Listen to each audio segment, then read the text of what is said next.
Selanjutnya ada Pak Ondo di Bekasi. Pak Ondo, selamat pagi. Selamat pagi Bung Iqbal, selamat pagi Bung Kohar. Pagi, silakan Pak Ondo. Ya, pertama saya turut berduka cita atas meninggalnya 9 anak-anak siswa SMK dan 1 guru dan 1 juga penduduk setempat.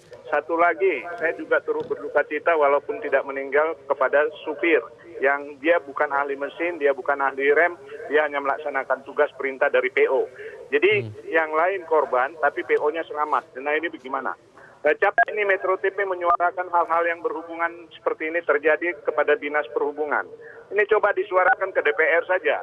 Apa sih tugas DPR itu kok yang begini-begini berlanjut terus?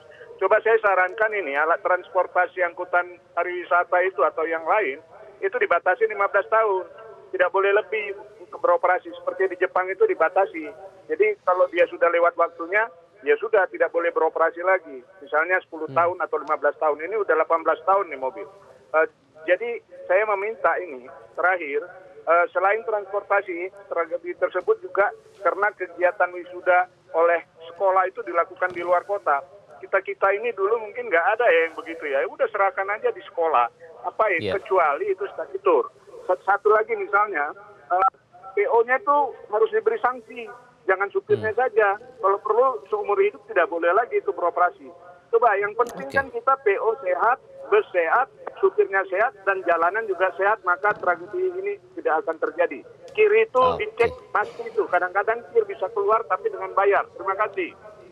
Baik, terima kasih Pak Ondo, singkat padat jelas. Yang disorotin tadi kompak ya DPR. Fungsi DPR, apakah bisa berpengaruh dalam hal ini Bang Kohar? Iya, kan DPR mewakili rakyat, itu setiap kali selalu menyelenggarakan rapat ya, rapat dengan eksekutif. Nah dalam konteks ini Komisi Bidang Perhubungan punya partner kerjanya juga dengan Kementerian Perhubungan. Nah ini problem serius yang harus terus-menerus diungkapkan.